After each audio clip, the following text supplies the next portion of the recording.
Nick.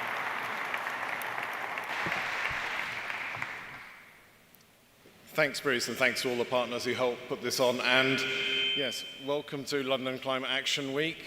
A bit more climate than we were expecting, but that's given everybody really good talking points at the event. And actually, it's not 1,000 events. We're over 1,300 events this year, which is double last year's. So it's an amazing effort by everybody in this room and beyond. Yeah. But I think this is probably one of the most important events of the week, because it touches on the biggest lever we have to deliver our security and to move the climate on.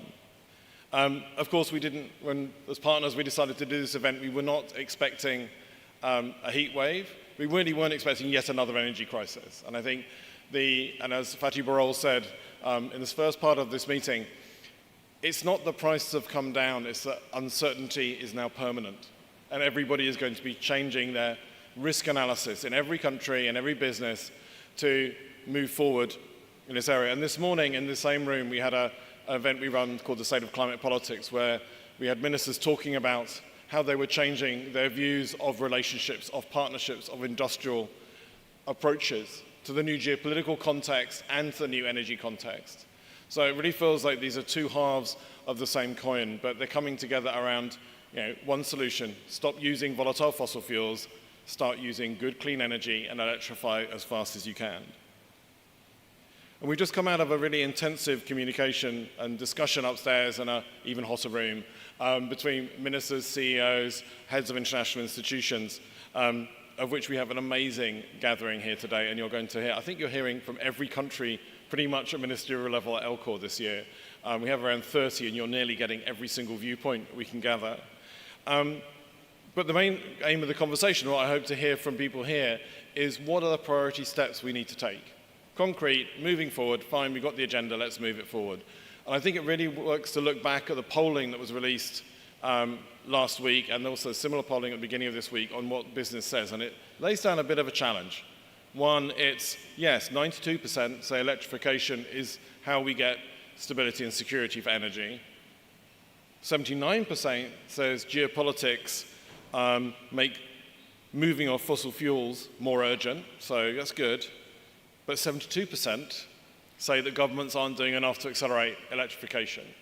And between those numbers lies the challenge we're discussing today, and hope to come out of this with real momentum moving forward. And it is about grids, and it is about policy, it is about moving demand, and it is especially about finance. And we're in the finance capital, green finance capital of the world here, that is not investing enough in this project. And that's something in London we need to sort out, why we are seeing these investments as too risky and not profitable enough, because we aren't doing our share of this project, given the amount of capital which is moved through and stored in this place. So with the destinations of COP31 and the Turkey presidency's announcement that they want to move forward the electrification target, with the Santa Marta conference and the transitioning away from fossil fuels as a process, we have the processes forward, we have the ingredients here. The task now is to sow a roadmap between the 2 points so that we do our work now, and by the time we get to COP and the next stages, we can actually show demonstrable acceleration and progress. I'm so proud of the community that's come together here. I'm so proud that we can host you in London, and London help be part of that thing. Climate action is not just for COP. Remember that. And there's a lot of other climate action weeks. So thank you again. That's your introduction. And I'm going to pass over to Ed Miliband, Secretary of State for DESNZ, for his opening remarks.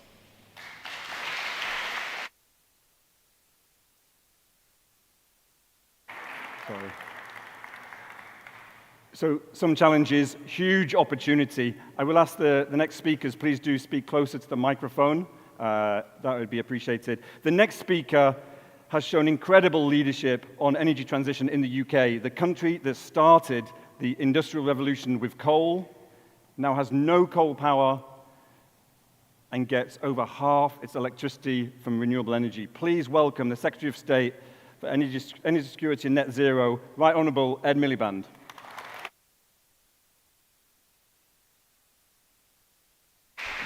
It's great to have two introductions, not just not just one. Excellencies, distinguished delegates, can I start by welcoming you all to the Mansion House and to London Climate Action Week. I want to thank the organisers of London Climate Action Week who've done an amazing job, E3G, the Global Renewables Alliance, and the We Mean Business Coalition, who are all co-hosting this summit with us today. Put your hands together, please, for their incredible organisation to make this happen.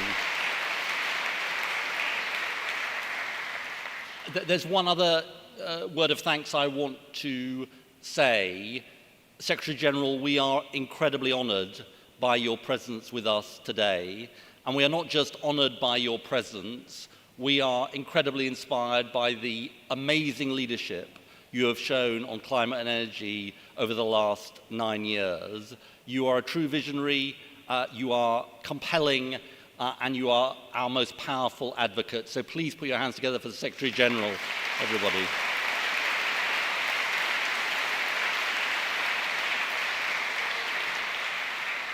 So look, I have 3 or 4 simple messages that I want to say in this opening.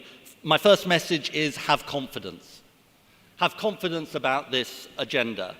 What I've found so exciting about London Climate Action Week so far is that every country and every business brings their own success story and indeed ambition about what clean power and electrification can offer. Here in the UK today, we've chosen today to announce that we've passed the incredibly significant milestone of over £100 billion of private investment in clean energy since our government came to office less than 2 years ago. This didn't happen by accident. It happened because we had a clear mission. We had a mission which was a partnership with business. We knew this was going to be a massive driver of economic growth. We knew this is where the jobs could come from, jobs in every part, the length and breadth of Britain. And I want to thank all of the UK businesses and indeed international businesses for being our partners in this task. And what we are seeing in Britain is part of a global clean energy boom that the IEA projects will drive a record 2.2 trillion of investment this year. So that's the first point. Have confidence about this mission as a driver of growth and indeed of energy security, as I'll come on to. Because my second message is this. After the war in Iran, less than 5 years after Russia's invasion of Ukraine, 2 fossil fuel crises in less than 5 years, we in this room, and policymakers more generally, have an incredible duty to learn the right lessons for our countries. In Britain, since the Iran war began, we've seen families, businesses, and the public finances exposed to the impacts of events beyond our borders again. And we know it is the most vulnerable across the world who continue to face the greatest impacts, particularly in the global south, where this is not just an energy crisis, but threatens a food security crisis and profound challenges for development. And let's just say this plainly. When Russia invaded Ukraine, some told us to ignore one fossil fuel shock and return to business as usual. And now, facing this second shock, just 4 years on, we hear the same arguments. Those who are saying this are wrong. They would leave our countries vulnerable. You know, I often cite this fact that half of the recessions that have happened since the 1970s in the UK have been caused by fossil fuel shocks. But what is different this time with this fossil fuel shock is that clean electrification gives us a clear alternative. An alternative that cannot be disrupted by foreign wars, that isn't subject to global shocks because it is locked in stable prices at home, and that can create good jobs and drive growth. As I said, an alternative that can deliver national security, energy security, and indeed climate security. So we have to learn the right lessons. My third point is this, and I think this shouldn't be controversial. I believe in multilateralism. I believe in global cooperation. I believe every country of the world benefits from that cooperation. And there is a particular reason why this is true in relation to the drive for electrification. Because while the fossil fuel age was defined by the competition for scarce resources, and indeed a zero-sum game, the clean electricity age can be defined by the potential for abundance, because of the resources that we use, and the fact that by working together and supporting each other, we can all benefit. by learning from each other, by building supply chains, and bringing down costs as we deploy renewables, as has happened over the last 2 decades. And as we meet in the City of London, global solidarity, and I want to say this very clearly, means mobilizing the global financial system to get public finance, private finance, the MDBs, philanthropists and others to help drive electrification in the global south. And today we're announcing as a UK government new work with Tanzania, Brazil and Morocco through the Global Clean Power Alliance. My final point is this. We care about future generations. We know that we will be judged on the legacy we leave. And the weather in London this week, believe me, when I was a child, it wasn't 35 degrees in London in June. What we are seeing, not just in Britain, but around the world, impels us to act. But we are not just doing the right thing for future generations. We are in the better lives business today. And this is so important for us to emphasize. We are in the better lives business because we're for energy security, for lower bills, for higher living standards, for good jobs and growth. And what inspires me is all of you. Because in all our countries, there are people who care about this agenda and rely on us to act, and I see them all in this room. Thank you so much.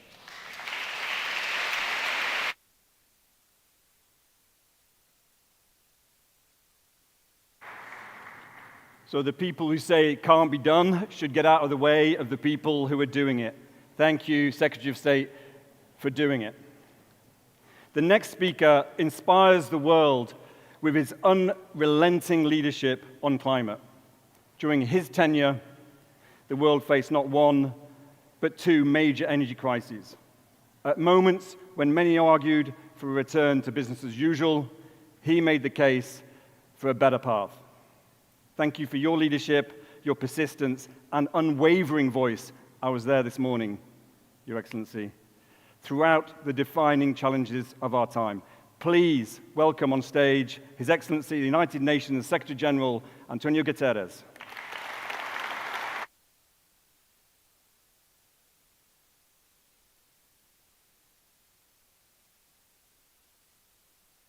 Dear friends, it's an honor to be here among committed climate leaders and activists.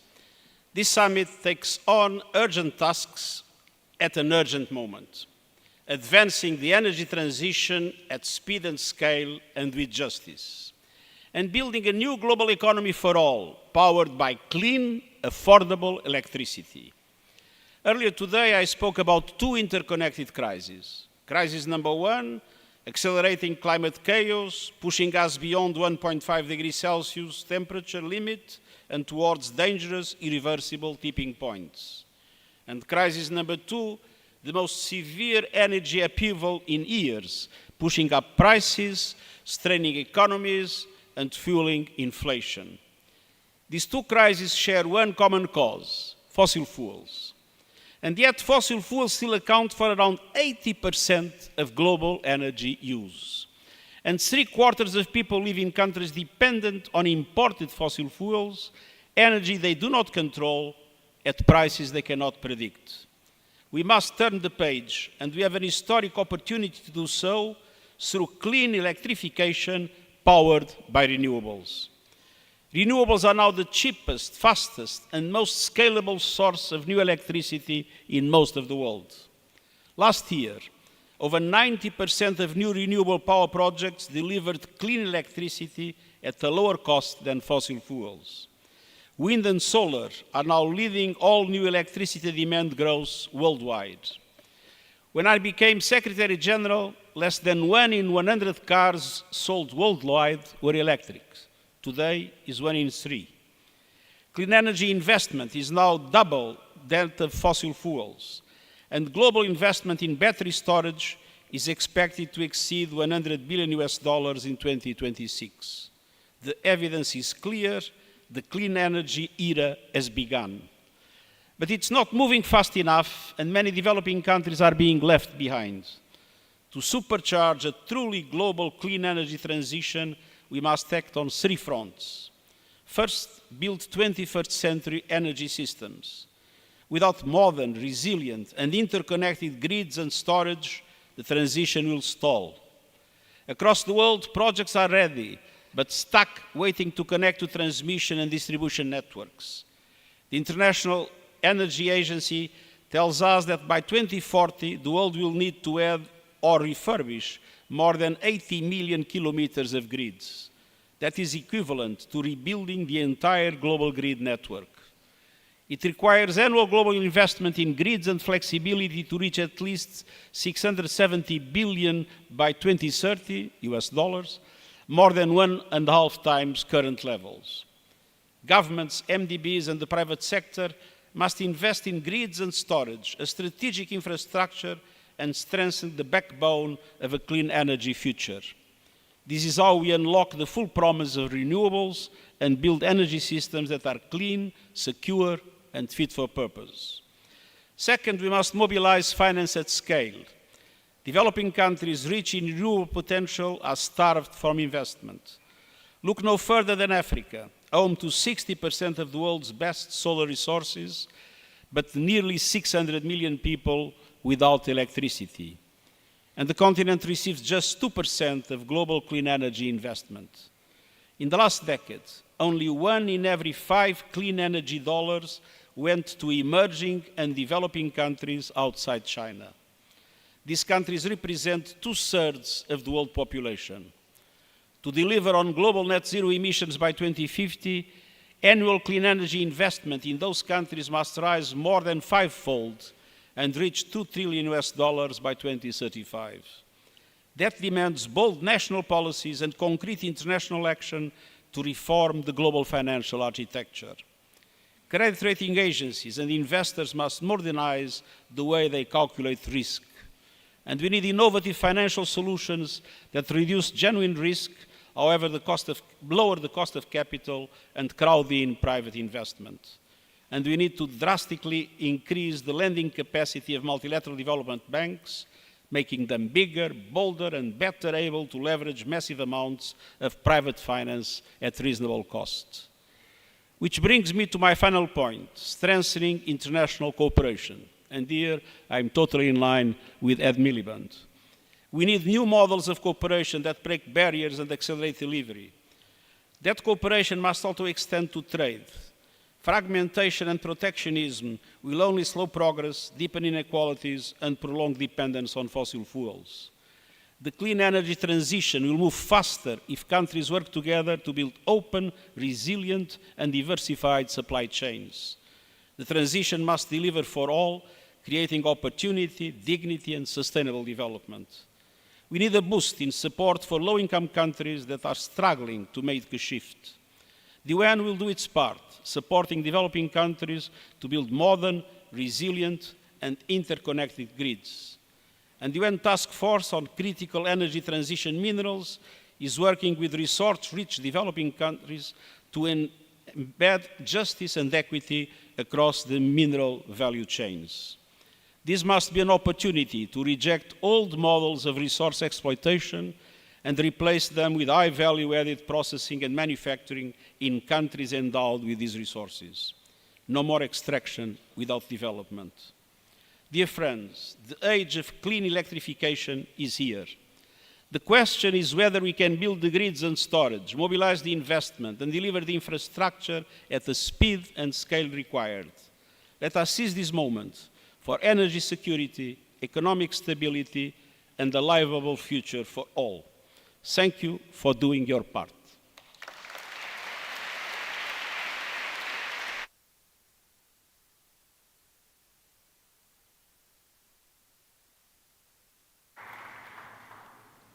The age of clean electrification powered by renewables. I could not have said it better myself. Now to one of the strongest leaders on the front lines of the climate reality. Some countries talk about it, Palau is building it. Once powered almost entirely by imported diesel, Palau is now charting a course towards 100% renewable power. Please join me in welcoming His Excellency the President of Palau and also the Chair of the Alliance of Small Island States, Sunjel Whips Jr.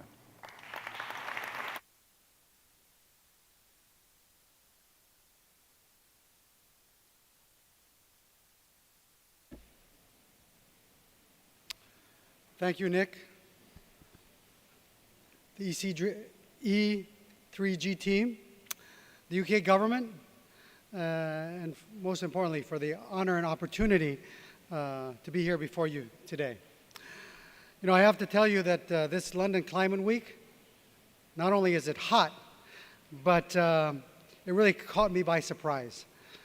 The sheer scale, the vibrant energy, and above all, the profound feeling of optimism in these rooms is infectious. It reminds me that we can get this done, and we must get it done. But if we are being honest, when we look at the world's headlines today, it feels like we're living in a perpetual state of global crisis. We are limping from one interlocked emergency to another. Geopolitical shocks, energy insecurity, and closer to home for all our citizens, the fast escalating cost of living. It is hard to ignore a sense of dread looking up at the thick gray clouds early this morning as this great city prepares for one of the hottest weeks, perhaps the hottest in recorded history. I feel like I'm at home. Ladies and gentlemen, let us not mince words. The climate crisis is not coming, it is already here. For us in the Pacific, it isn't a headline. It is our daily reality. We are on the absolute front line. Warming seas, ocean acidification, and relentless extreme weather are already eroding our island economies, our food systems, and our cultural identity. The ocean is our lifeblood, and protecting it requires rapid, unapologetic decarbonization of the global economy. At the dead center of that effort is an overhaul of our global energy system. Prime ministers and global leaders are dominant in the news this week. As I reminded an audience earlier this morning, it was your very own former UK Prime Minister, Sir Winston Churchill, who famously said, "One should never let a good crisis go to waste." The recent fossil fuel crisis has laid bare a painful truth. Our continued dependence on carbon-based energy produces a deep, paralyzing vulnerability. Fossil fuels do not deliver the certainty, the stability, the cooperative prosperity, or the planetary balance that we are all striving for.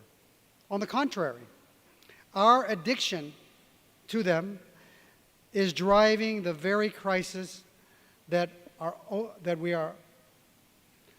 overwhelming us today. To be absolutely clear, the 1.5 temperature guardrail at the heart of the Paris Agreement is under severe threat. It must be protected, and it must be stretched. It must not be stretched. I said that. Yeah. As my good friend, the UN Secretary General, reminded us this morning, the transition away from fossil fuels is no longer just necessary, it is irreversible. Technological advancement and the pure hard economics have made it so. But irreversible is not enough if it is too slow. It must be fast enough to keep 1.5 alive. That is why Palau fully supports Brazil's leadership in developing the roadmap on the transition away from fossil fuels, TAF. Alongside the Santa Marta process, which we are proud to welcome to the Pacific next year.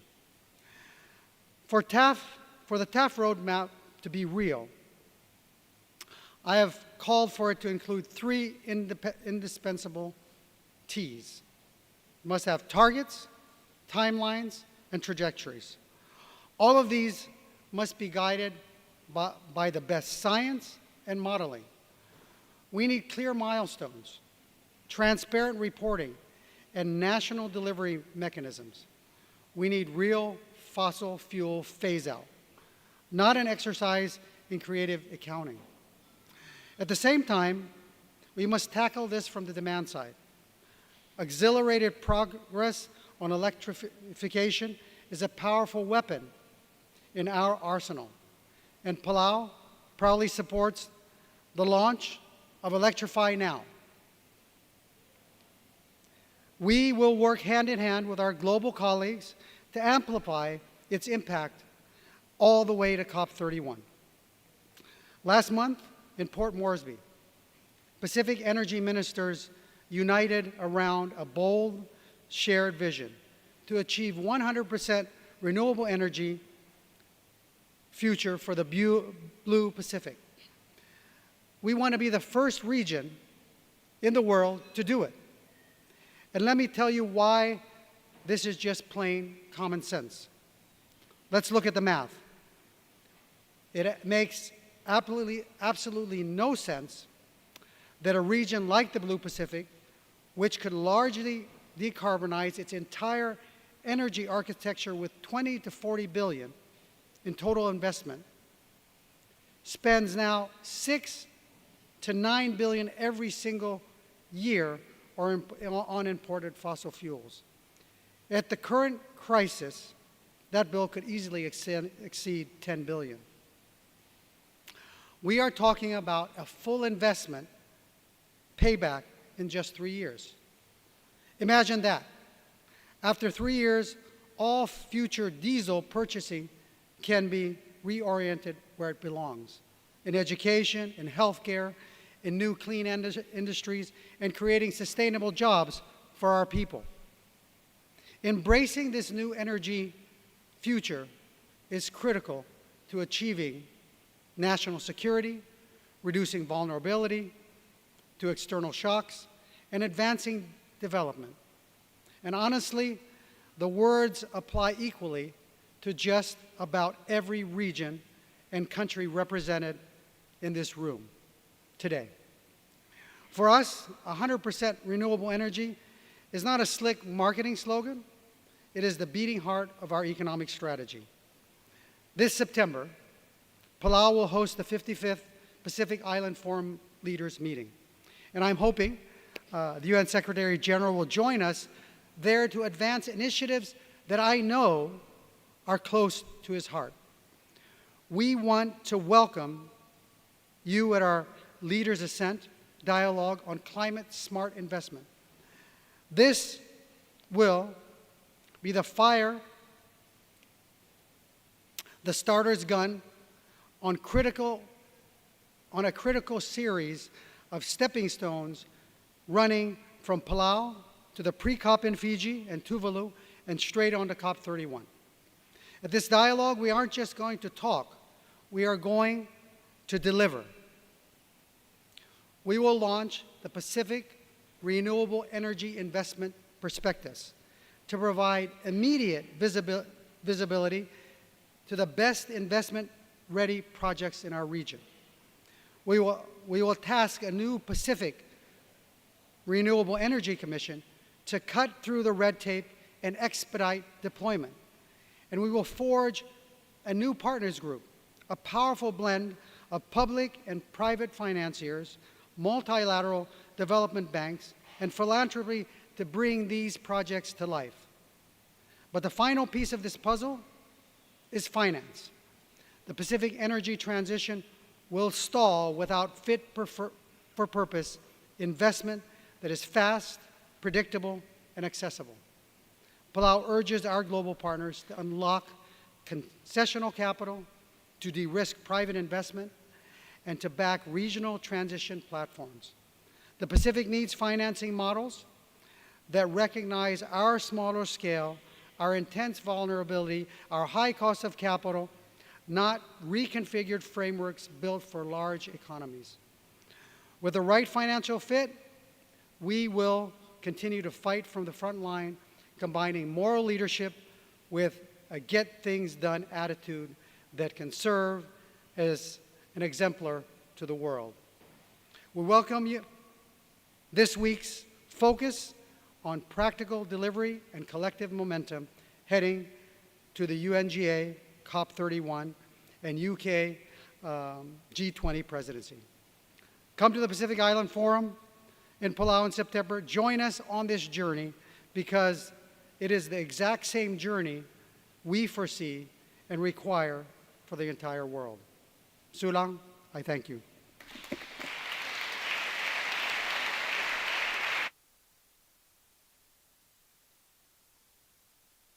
So much. Where islands lead, others will follow. So now we're going to go into 4 back-to-back panel sessions. But before we do, I'd just like to test the optimism in the room. I like to do this whenever I meet an audience. So I'd like you to put your hands up.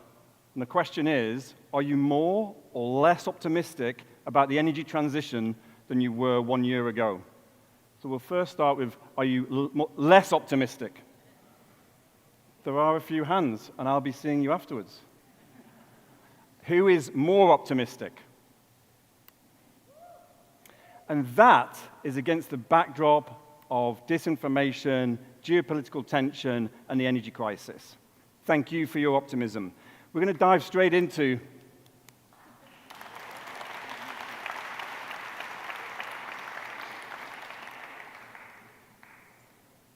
I understand the Secretary General has to leave for a commitment. Thank you so much for being here. We're going to dive, please.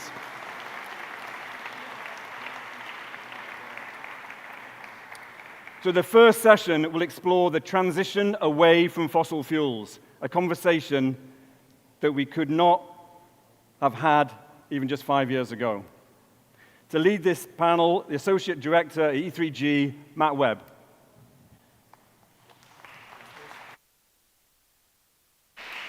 There we go. Thank you, Bruce. So welcome to this very important segment, progress on the transition away from fossil fuels. So just wanted to ask my esteemed panelists to come up onto the stage. So Irina Vélez-Torres, Minister of Environment and Sustainable Development of Colombia. Stensje van den Helden, Minister of Climate Policy and Green Growth from the Netherlands. Sebastian Ordonez Munez, Civil Society Representative on the Santa Marta process. And of course, Anna Tony, COP30 Presidency CEO.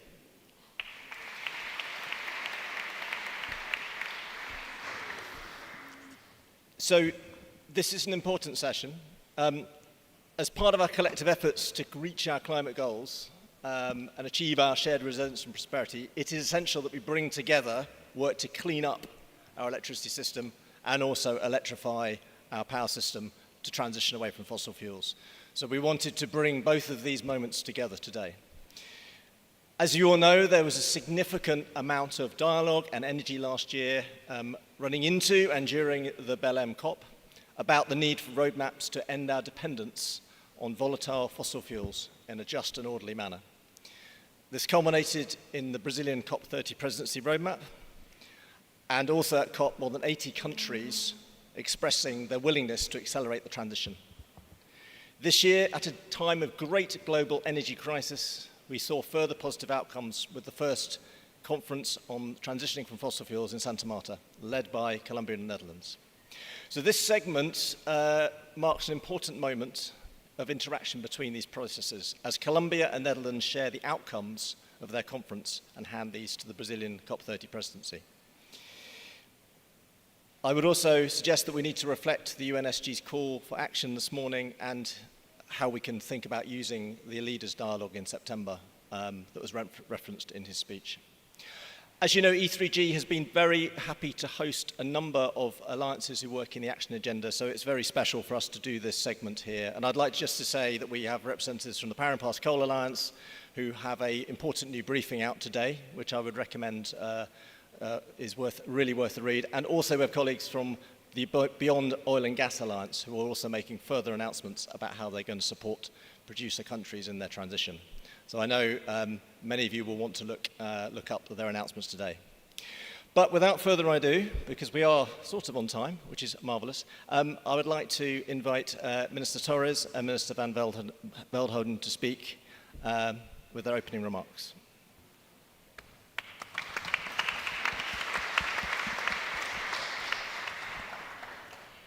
Dear colleagues and friends, today we have the honor to formally deliver the report of the first conference on the transitioning away from fossil fuels to the presidencies of COP30 and COP31 that was supposed to be here. Starting this session, this conversation, we were told that the energy model needed not only a new chapter, but a new book. And let me introduce you the book.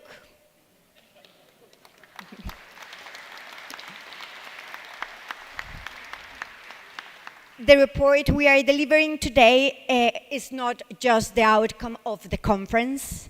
It is the evidence of a new global conversation on climate action that has already begun. Yesterday night at the dinner gala, we heard about the need for strong new coalitions for sustainability. And I am pleased to announce that Santa Marta proved to be precisely that.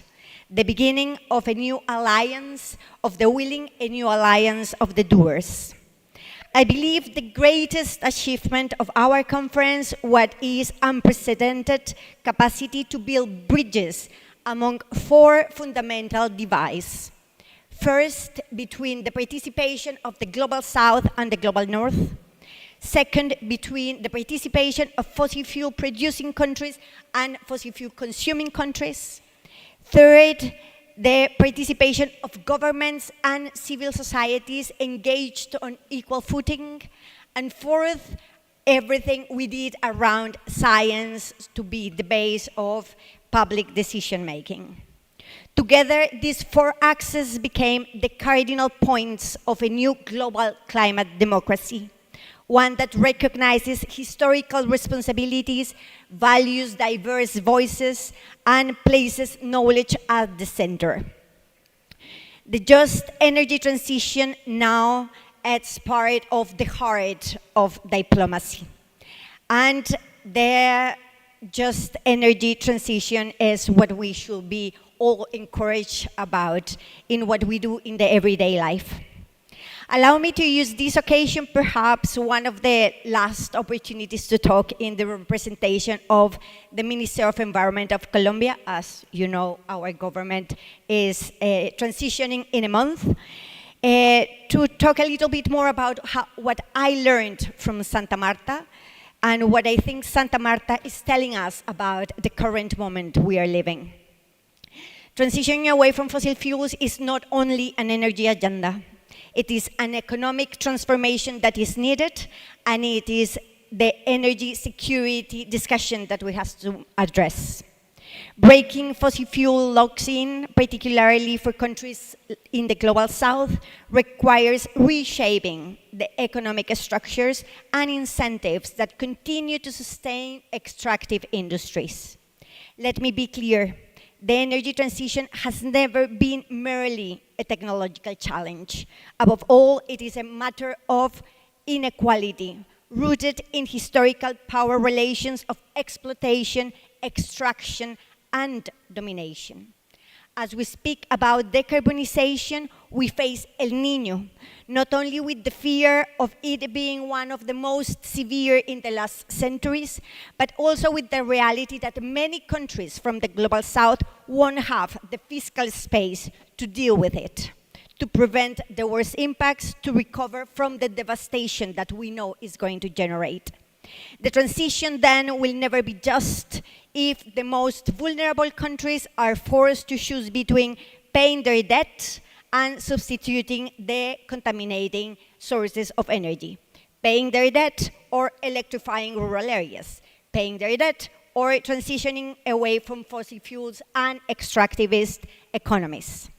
In order to achieve transition, and despite the frustration generated by endless negotiations and insufficient national pledges, multilateralism is today more necessary than ever. but it must evolve. This is a historical moment for new forms of cooperation. First, coalitions without veto. Second, decolonial alliances capable of controlling and reversing historical inequalities and recognizing diverse pathways to well-being. And third, and above all, coalitions that can transcend the limits of the national state, the governments. Coalitions where peoples are embracing the transition. Coalitions where parliamentarians are participants of the political agendas, where subnational governments can challenge the national limitations that some countries and governments are imposing to transitioning away from fossil fuels, where indigenous authorities, social movements, popular organizations, peasants can participate, decide, and act. I call this an open and participatory approach, a multi-scalar environmental democracy. And I believe this is the only democracy capable of sustaining climate action beyond electoral cycles and political shifts. I talk here from experience. If tomorrow a country like Colombia, being as ambitious as it has been, is then deciding a different political path, one that gives the back to the Amazonian, one that denies climate science, one that is embracing the drill baby drill politics. If that is the scenario we are facing, only a multi-scalar environmental democracy will be able to challenge that reality. Because no election, no government, and not political step back can reverse a movement that is rooted in the defense of life. As my colleague Estincia taught me in Santa Marta, we need the results of the conference to be in all of us, every time, everywhere, and I thank you.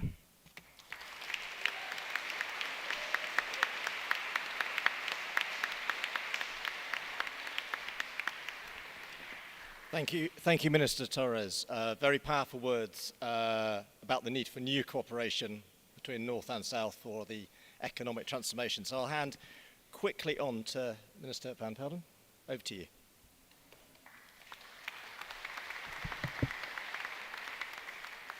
Thank you so much. And as Irene has already so eloquently described the outcomes of the Santa Marta conference, I'll just share a few personal remarks and then I'll share with you a little bit about the follow-up.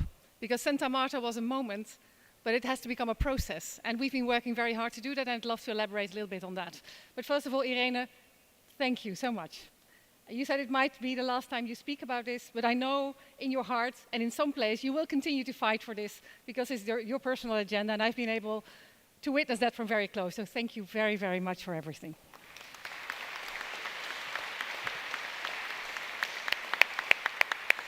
So, Santa Marta for me, I must say, it felt a bit like it felt here when we all raised our hands to say we are more optimists. It felt electrifying. And why was it electrifying? Because we came together with the spirit that we want to create the change. Ed Miliband kind of said, I trust that we can. The SID said, we can get this done. I would say, we will get this done. Because the solution is the better solution. And because there's so many advantages, and we've only have to look back at the Strait of Hormuz closing to know why it is the better solution for so many different reasons. And that is why we will get it done. But we need to work very hard to make sure that we get it at the speed which is needed. And therefore, it's very good that we're all here together. And that is why we need to come together more often with those coalitions of the willing. That is what we started at Santa Marta, and that conversation has to continue. It has to continue by creating transparency. That's the first work stream of Santa Marta, and the work has been kicked off. We have to work on that by supporting countries in their national transition plans. And thank you also to BOGA and the NDC partnership for taking that role and making also resources available to support countries that want to embark on that endeavor. Because let's be honest, it's very difficult for all of us. None of us know how to do that yet. For all of us, these fossil fuel incomes, incentives are so deeply entwined in our economy, we need to look at it. It's hard for all of us. We need that support. We all need to work on it. We need to find ways out of our fiscal traps, our debt traps, our subsidy traps, without making the poor people in all of our societies pay the burden of that. And we have to look at the opportunities of creating green trade markets where we can change demand, we can also change supply, because ultimately it's changing demand, destroying demand for fossil fuels, which will change the supply. And we're working on all of that, and of course we couldn't be doing any of this if it wasn't in very, very close collaboration with the co-presidencies. And Anna-Toni, thank you also for your exemplary leadership, for bringing us a roadmap. And for that, I'd like to, next to the Secretary General who had the first one, I'd like to present you with the second report of the conference. Looking forward for great collaboration with you in the future. And please, this is an open coalition. If you want to join us, join us. Be there at the next conference, which will be with two great co-chairs of Tuvalu and Ireland. And in the meantime, if you have questions about the Santa Marta process, about the conference, please come and join us, because the door is very open to anyone who wants to create change. Thank you very much.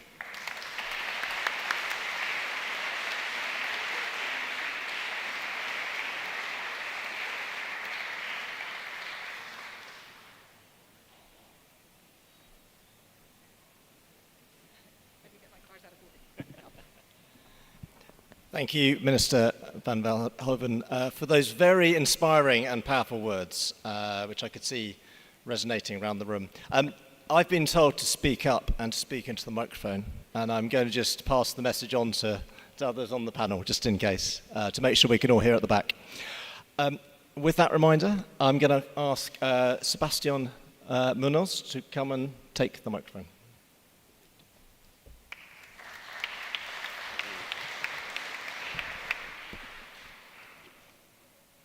In Santa Marta, the mountains of the Sierra Nevada meet the Caribbean Sea. As the descendants of the Tairona people tell us, the Kogi, the Ika, the Wiwa, the Canquamo, it is a place that reminds us that every river, every forest, and every territory is connected to something larger than itself. Perhaps that's why Santa Marta became such an important place for this conversation. But Santa Marta did not begin in Santa Marta. It began in territories defending land, water, culture, and life. It was carried forward through the People's Summit process that emerged in Belém, and it was shaped by indigenous peoples, Afro-descendant communities, workers, peasants, women, youth, faith communities, and climate justice movements from across the world. I stand here today as one voice from that much broader process. This report is a major achievement of the Santa Marta Conference. Yet what gives it its greatest strength is the process behind it, the relationships, the trust, the shared learning, and collective ambition that made this possible. As a Colombian, I speak at a moment of uncertainty for my country, and at a moment of uncertainty for many societies across the world. We are witnessing the rise of reactionary political projects that seek to deepen division, undermine democratic institutions, and turn people against the very idea of climate solidarity.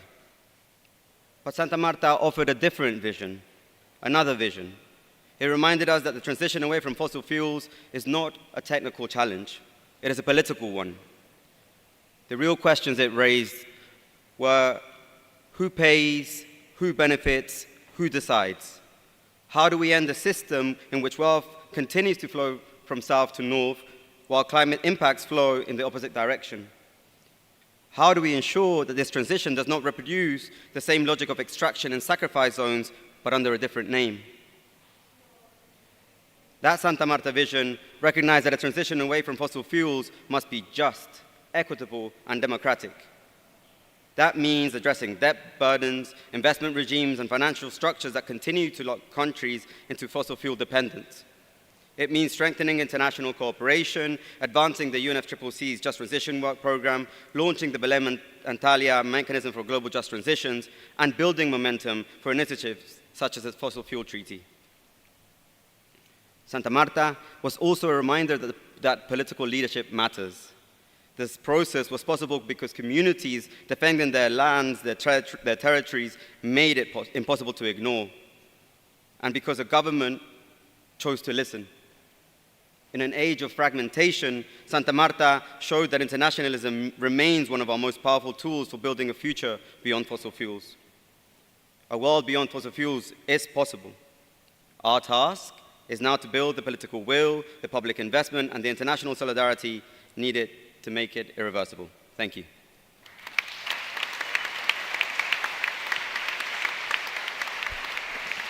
Thank you so much, Sebastian. And again, just bringing some of the flavor and some of the energy from the diversity of the Santa Marta discussions into this room. So thank you so much. And I think very apt that you ended talking about political leadership, and we are now perhaps coming full circle back to Anatoni and the initiatives through your presidency, which really created such momentum on the idea of roadmaps and transitioning away from fossil fuels. So very apt to hand over to you, Anatoni.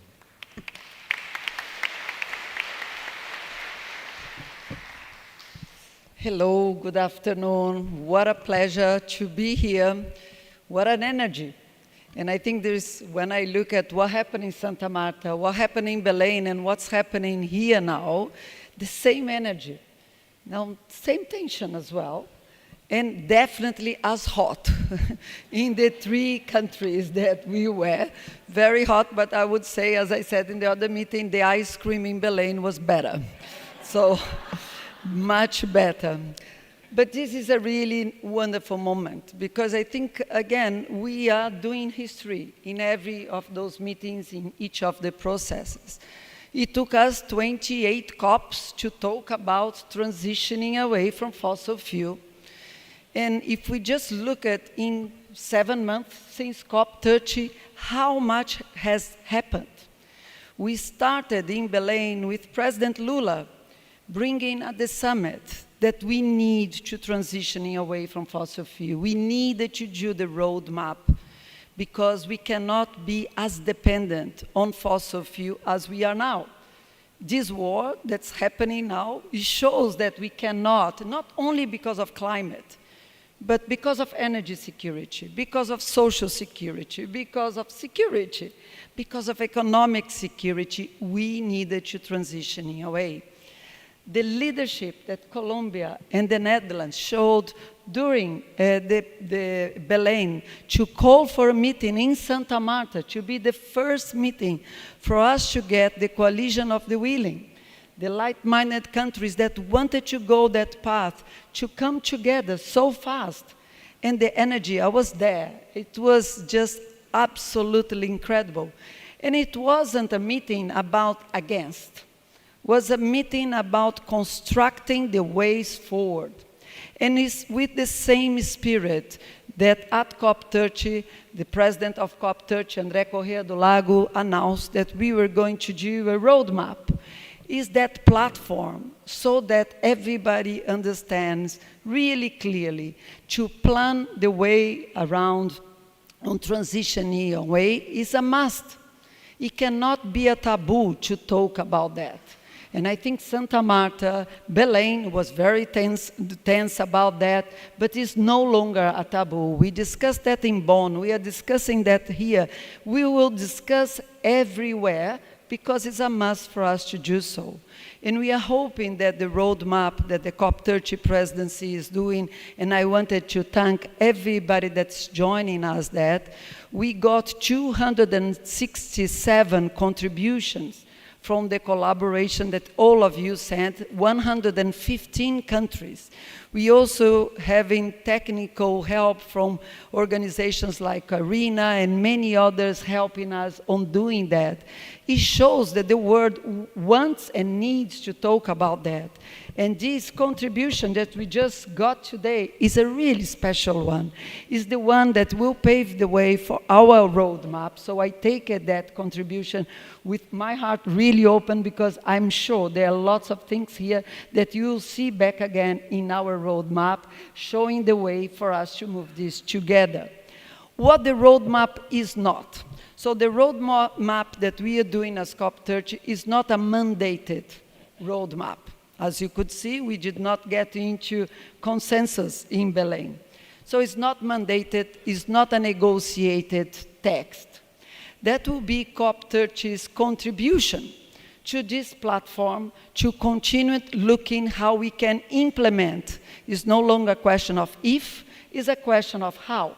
So we wanted to contribute to that roadmap showing the different ways that we can do. And we are going to look at some principles that are guiding our work.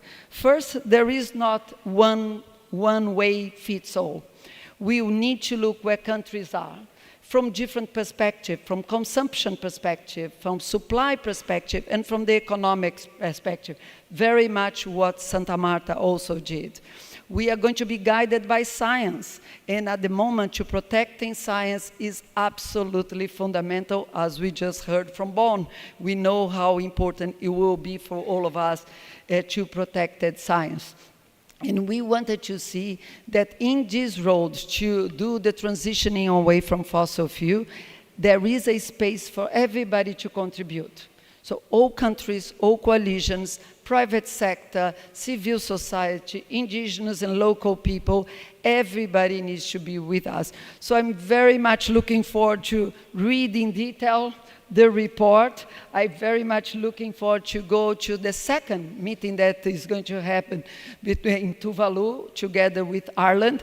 And I hope that you also going to read the roadmap when it comes out that we're going to be launching before Antalya. We're also going to deliver to COP31 and to the rest of the world. And we hope that our contribution also reflect where we are, and let us make sure that in every meeting, every climate week, we will be discussing transitioning away from fossil fuel. So thank you very much for your leadership.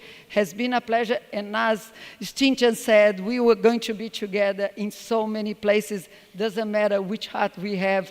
So it's absolutely everywhere we're going to be together. So thank you, Arina. Thank you, Stinchen. Thank you so much. Thank you.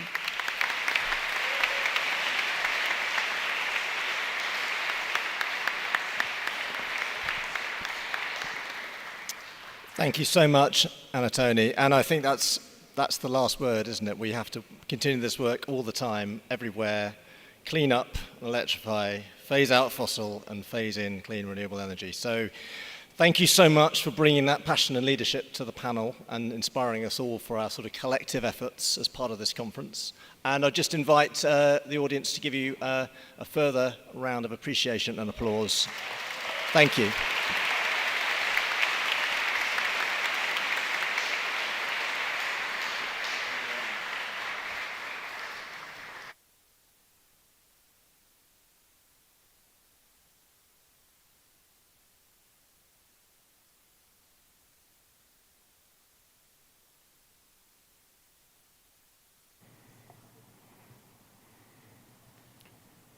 Thank you, dear ministers, Anatoni, Sebastian, for your bravery, persistence, and leadership in showing us the roadmap, the transition away from fossil fuels. So as UN Secretary General said this morning, we're at the dawn of a new energy era. The age of renewable electrification is here. The next session will introduce a new initiative for accelerating clean electrification. It's going to be moderated by the chair of the Global Renewables Alliance and the co-founder. Please welcome Ben Backwell.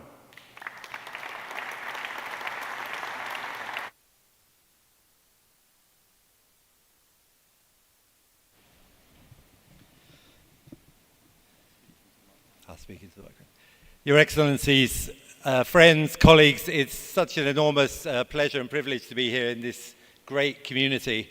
I feel I've heard so much today and learned so much from such eloquent and passionate speakers. I mean, it's really been, I think, one of the best days of my life, I think, so far since we started GRA. So I'm immensely proud, and thank you, Bruce, for Nick, Maria. It's been a great partnership, and the UK government as well, and the Secretary of State was here. And it's not often you get to hear from the UN Secretary General, the Secretary of State, the COP CEO, Minister Irene. Thank you for your passionate words around Santa Marta and all the great speakers. But it gets even better.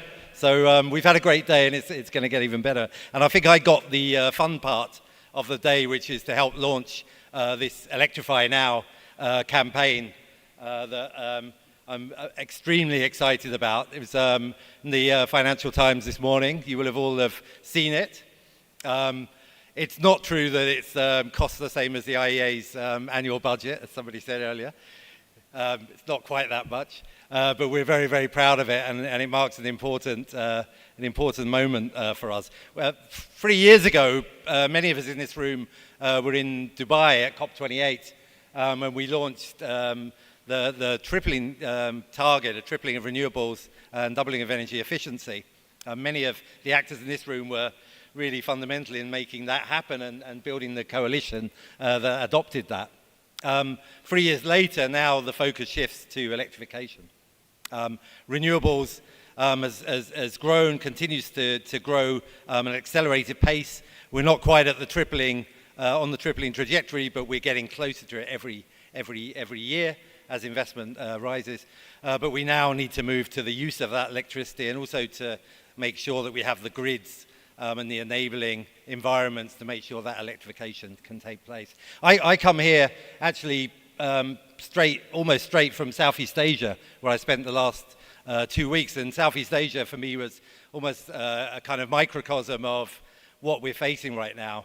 Extremely hot, fast-growing economies, economies that are still dominated by fossil fuels in terms of their energy mix, but also places that are electrifying very, very fast. I was in Hanoi last week, and it looks like 1 in every 2 cars now is an electric vehicle. 2 or 3 years when I went there, it wasn't like that at all. We're seeing 150% year-on-year growth of electric vehicles in Malaysia, in Vietnam, in many places, and in many places in Southeast Asia, electrification rates are now higher than in the European Union, which has led on this subject. So it's happening, and the private sector is investing at a faster and faster rate.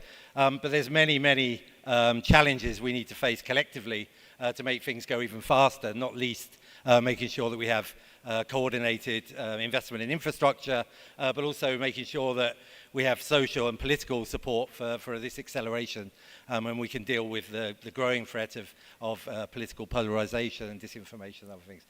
This community that's coming together now around electrification is really inspiring. We've seen just in the last few weeks just a series of such important announcements in Bonn, in Brussels, in other places around the world around electrification.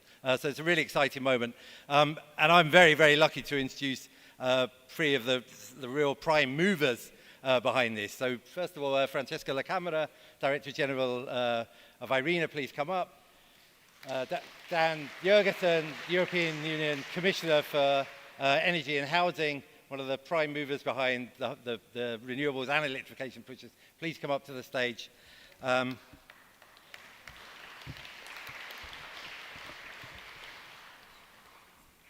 Yes, I know. And Dr. Chang Hoon Lee, Chair of the Presidential Commission on Climate Change. You're over there. I was looking for you earlier. Thank you. Please come up.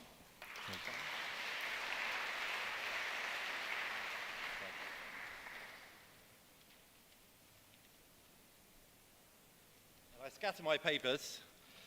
I'm going to turn without further ado, first of all, to Dan Jørgensen, who's going to speak. Dan, please come and tell us how you're looking at the campaign and tell us about the campaign. Thank you so much, Ben. So I was reminded when Secretary Miliband spoke earlier and said that when he was young, it didn't used to be this warm in London. So can you hear me? Yeah. Okay.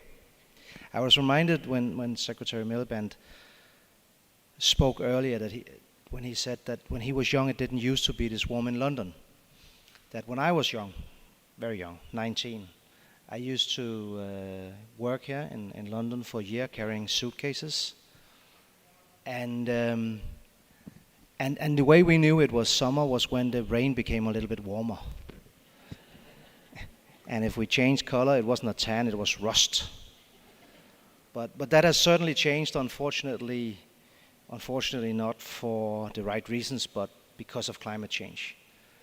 And it should serve as a reminder to all of us that even though climate change is not as high on the political agenda as it's been before, and even though even the ones of us who work with it every day tend to use arguments of security and competitiveness probably more often than fighting climate change right now, the essence of what we do, the real reason why we need to do this, the crisis that will not go away, is climate change.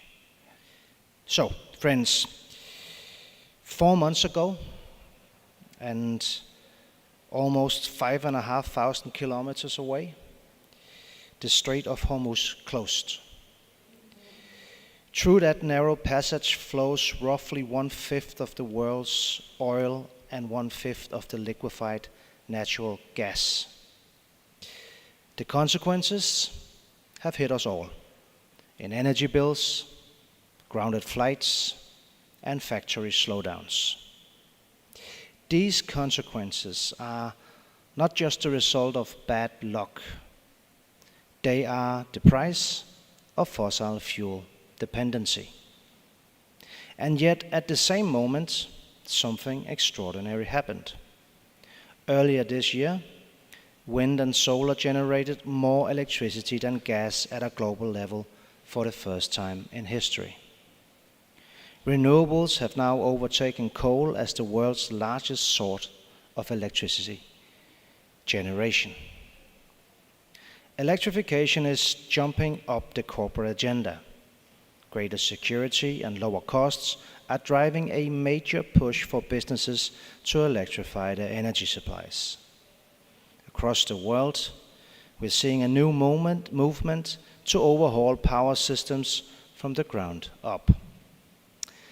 What we need now is the political will to match this momentum and to meet the scale of the challenge.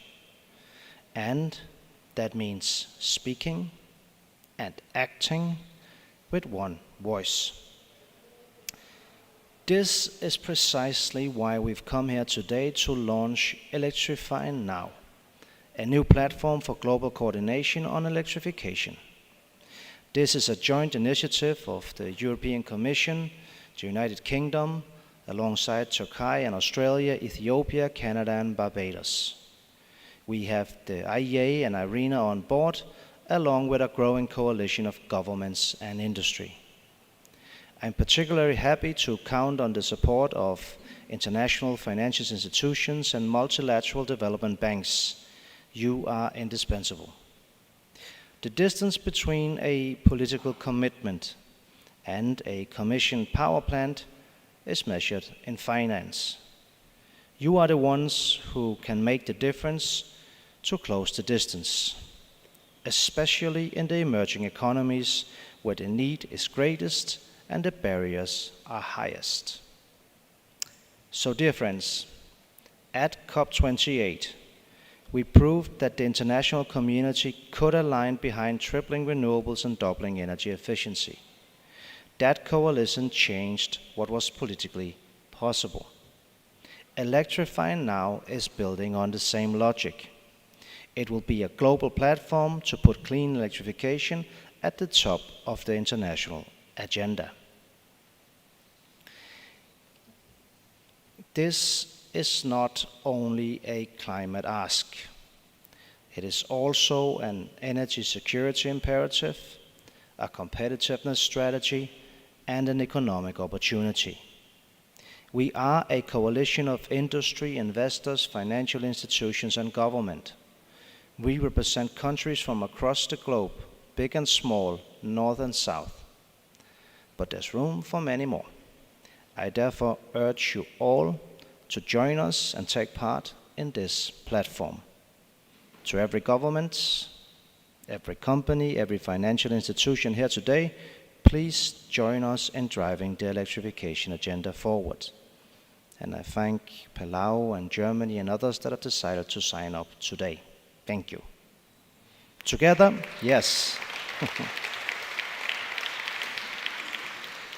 Together, let's raise our ambitions, let's multiply our actions, and deliver the full benefits of electrification for all of our people across the world. Thank you.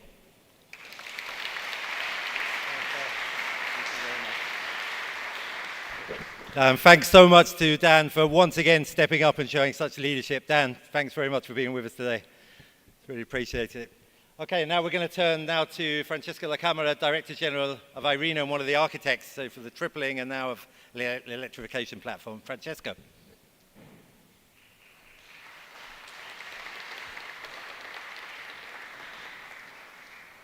Dear Excellencies, dear all, a great pleasure to be with you today, and thanks for having IRENA with you. For the past decade, renewables have transformed how electricity is generated. The next decade must transform how energy is consumed. For years, our collective efforts have rightly focused on scaling up renewable energy generation. Today, however, the conversation is evolving. The age of electricity is no longer a future scenario. It is becoming today's economic reality. The next phase of the energy transition will not be defined by how much renewable electricity we generate, but by how much of our economies we electrify. This is precisely one of the central messages of IRENA's latest report. You know, thanks from the visionary leadership of Ambassador Delago, we have been requested to provide the analytical technical background for the initiative on transition from fossil fuels. We have discussed this in Santa Marta, do you remember, when I say that the first result of your work was that we are going to present in Denmark our work on transition from fossil fuel. As many of you know, we chose Denmark and Copenhagen because it was the place where we present our analytical work on the triple. So that it was a good wish to have the same place to present our work, hopefully inspiring the result of COP31. An IRENA roadmap explicitly proposed a global target of 35% by 2035, supported by grid development and targeted investment to remain on a pathway consistent with climate and development objectives. Just to be clear, is not setting new targets, but say what should be done in action to keep alive the 1.5 Celsius goal of the Paris Agreement. And I don't think that I have to repeat what has been said by everyone today, starting from the UN Secretary General. Our renewables today is the most competitive way to produce electricity. Our firm renewables, that means renewables plus storage, are more competitive than any other option if there is enough solar and wind in place. But there are something that I want to be clear, two messages if I can. Our 35% electrification target is to be achieved through renewables. In our report, there is no mention of other technologies. Sometimes we listen to someone talking about nuclear. Nuclear, in our analysis, is not an option. It's becoming late. There is no nuclear that may come before 2035. It's too expensive. Just to show how they are trying to disinform us. You have your phone in front of you. Please take your phone in front of you and make this digit. Make Darlington small nuclear reactor dimensions. And what appear that this pilot plant occupy one from two football fields. Is high 30 meters, 18 meters down the earth, and the other up to the earth. how they can dare to call them small nuclear reactor. It's kind of a campaign to disinform us. Today, the only option that we have to electrify economically and socially acceptable way is through renewables. My last comment, and I will end up, there is a table that perhaps is there, but here is how we'll evolve the roadmap through 2050, 35% 2035, more than 50% by 2050. And what you will find in our report is how this goal is to be, how this action is to be diversified by sector. My last thought is this one. We are trying as ARENA to present as much as possible, not anymore renewables as a climate solution, because we know that. We can be blind not to recognize that.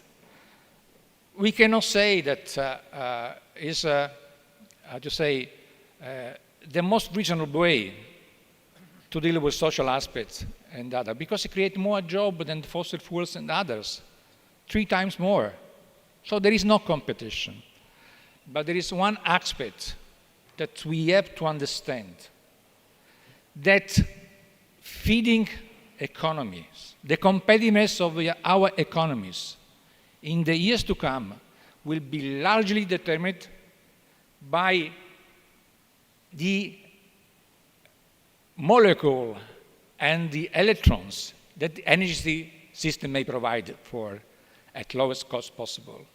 This is the game of competitiveness. We cannot stop competitiveness, create barriers.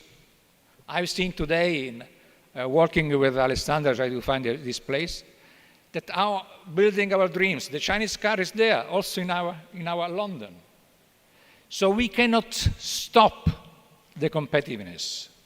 What I'm saying, if we want to save our economy and make it a competitiveness be winning by us, we have to go for renewables.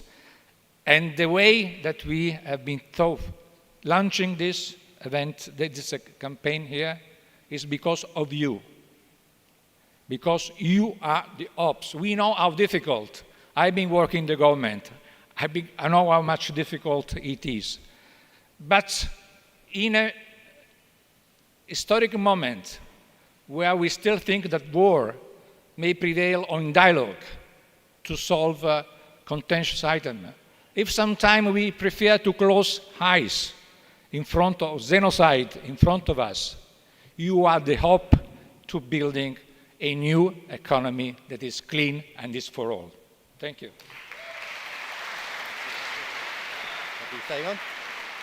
Thank you very much, Francesco.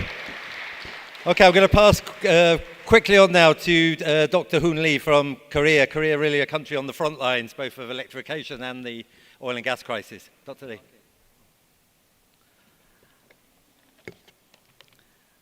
Excellencies, distinguished guests, ladies and gentlemen. First, I would like to express my sincere gratitude to the organizers, including UK government, for successfully hosting London Climate Action Week. I also wanted to extend my thanks to the European Union and all our partners for launching the Electrify Now initiative. Distinguished guests, today we must tackle 3 monumental challenges at the same time: energy security, industrial competitiveness, and climate crisis. And one of the most proven solutions to these challenges is electrification. The Republic of Korea is actively pursuing decarbonization and electrification as the core strategies of energy transition. We are expanding clean power and accelerating electrification across our industrial, transport, and building sectors. We are also building a safer, more flexible power system by expanding advanced grids and energy storage systems. We believe that electrification is more than just a response to climate change. It is a key driver that strengthens energy security, powers economic growth, and sharpens the competitive edge of our future industries. With this shared value, Korea welcomes the launch of Electrify Now initiative. We are fully committed to actively participating in these international community efforts. Moving forward, I look forward to government, international organizations, and industry leaders working hand in hand for more sustainable and prosperous age of electrification. Thank you.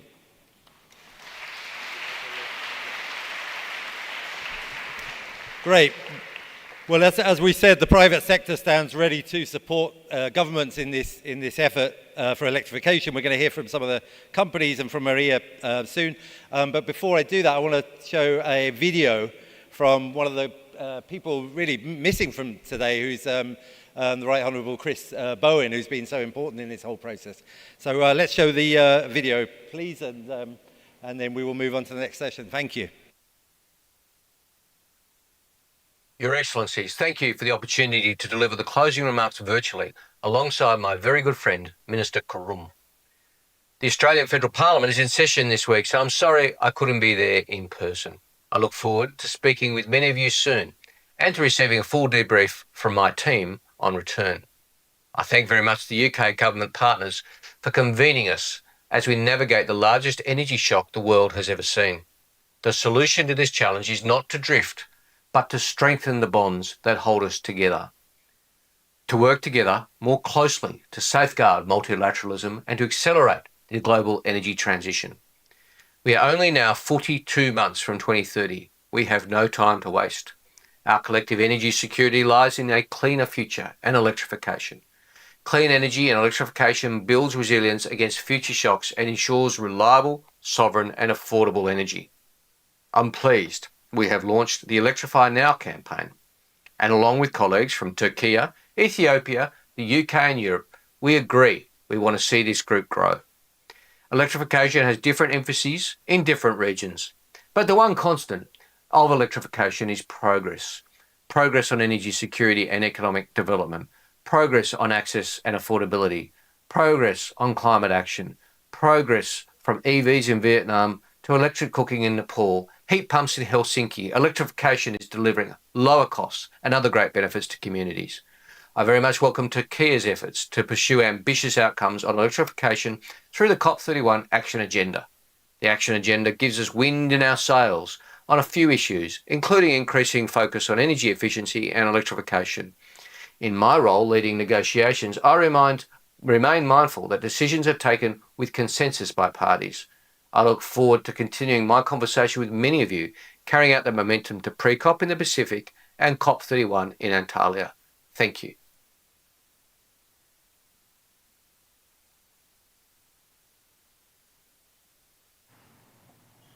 Thank you so much. A short advert break. The Electrify Now website is live. Type in Electrify Now to your search engine of choice. You will find it. We heard from the governments, and thank you so much for your leadership, Francesco and the other governments who stood leading the charge, excuse the pun, on electrification. We're now going to hear from businesses. We as GRA represent the supply side, but crucially, this is about the demand side. And I'm delighted to introduce Maria Mendeluthi, who's the CEO of Women Business Coalition, a very strong partner of GRA in electrification. Thank you, Maria. Thank you. Thank you. So let me invite the speakers and let's put a bit of power in the room. I'm going to ask you a few questions, so you have to listen to me carefully. But before that, Jérôme, from CEO of Arup, Eva, the head of sustainability from Siemens, and Gonzalo, my dear friend Gonzalo, the global head of partnerships at Iberdrola, and I'm going to be sitting with them. Hello. Yeah. You might have seen in the press that the Women Business Coalition, together with GRA, we did a survey, and E3G. We are 2,000 executives what did they think about the future of the energy system? 90% said that it's going to be electric, that they will electrify their operations by 2035. 91% said that actually they see that electrification is a way for them to increase their energy security. And they also see that this will be a source of competitive advantage in the future, because in the future their cost will be lower. Because as you know, clean electricity, renewable energy has very low operational cost. We're not yet there, because 72% of them said that actually the governments are not scaling as fast as it needed in terms of policy. And I'm very pleased that Stinja is here and other policymakers. And here's where I'm going to ask the audience. So we did a statement and we asked businesses what were the main policy barriers, but I'm sure you would agree with many of them. So I'm going to ask you to raise your hand, okay, if you agree with this one. The first one is strategic planning. Who would you agree that this is a major enabler for electrification? Raise your hand. So sorry, this is the most important one, okay? Because now it's not only about the supply, it's also about the demand, okay? And we need to bring them in a synchronized way. But we will hear afterwards from Jérôme. The second one, investment in grids. Can you raise your hand? Again, please wake up. This is key. No one say, everybody says, we need to invest in grids, right? Yeah, because sometimes production and consumption are not in the same place and we need to transport the electricity. Third one, upfront cost. Come on. Yes, upfront cost is a big issue, especially for households. Not for the ones here that have a lot of money, but those that are in the homes. And yeah, anyway, just move to an electric vehicle, heat pump, etc., is not that cheap. But it is very cheap once you have it, once you have made that investment. Fourth one, taxation, incentives, energy incentives. Can you raise your hand? This is huge, you know. I mean, these governments are subsidizing fossil fuels, like big time, when they should be helping with the upfront cost for the most vulnerable, if we want to make this a just transition. And then the last one, I love this one, and I'm quoting someone, I heard this yesterday. Policy volatility. Who thinks that this is a big barrier? Yeah, all of you raise your hand, we have seen it. Okay, so let me move to the panelists. Jérôme, tell us about why planning, strategic planning is so important. Thank you so much. Many of you will know Arup, and you'll know we work across buildings, cities, infrastructure, the whole of every industrial sector. I think it's fair to say that everything we do depends on electricity, and where we see growth supercharged, it depends on electricity. I'm personally an urban planner. I'm not an engineer. When I look at the importance of this agenda, I put growth, competitiveness, and then I start going below those titles into the jobs that are created through the competitiveness supercharged by electrification.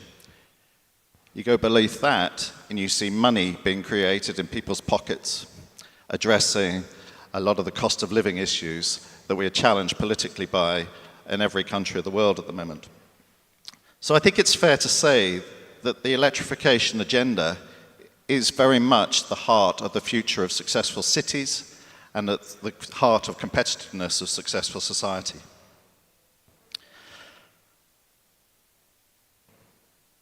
Everywhere I work at the moment, in every nation across the world, I would say by and large there is a commitment to getting the policy agenda right. And that's supercharged by a recognition of whether it's competitiveness, security agendas, or the response to climate change.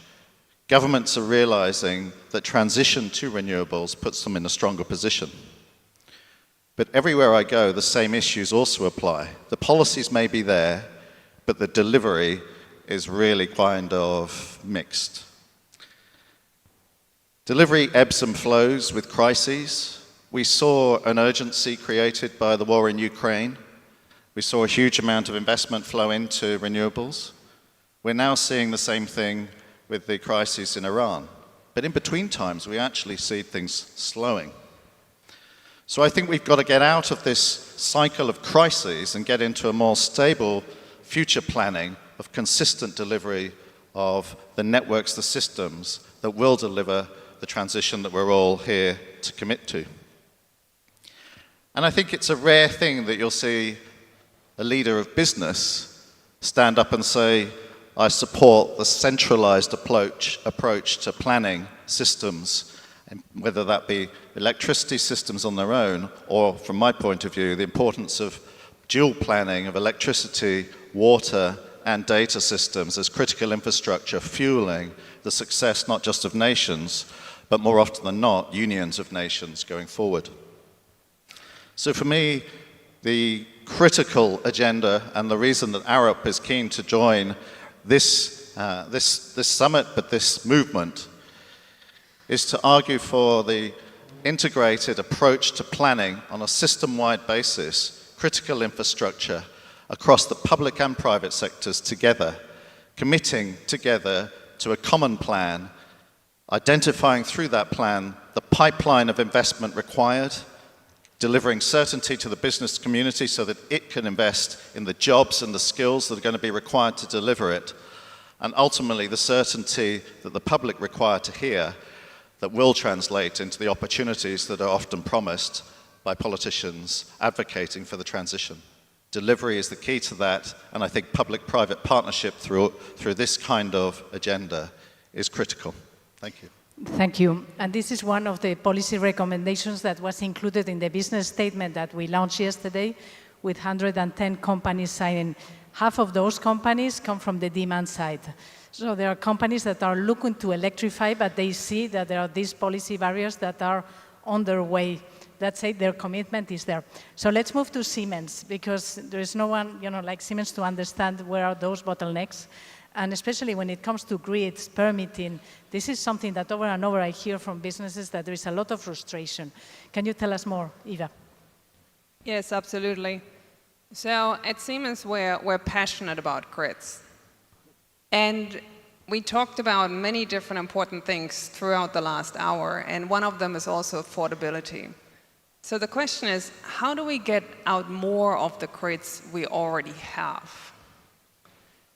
And technology is the answer. And we know that because more than 70% of global electricity runs through grids that use Siemens products. Now, when we make them smart with software and AI, and yes, AI is the solution for many of our infrastructure problems, we can get up to 20 to 30% more load onto the same grids. We can reduce the outage duration by 40%, and we also can reduce the peak times. But we don't stop there, because we are in buildings, mobility, electrification, and in industry.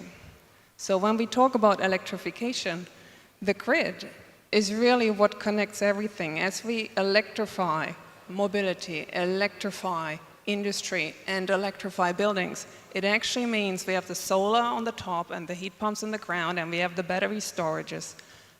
Now think of this vision. Today we have automated buildings. They will move to autonomous buildings, as the grids will move to autonomous grids. As we connect this infrastructure, we actually start having a building as an energy node in a larger system.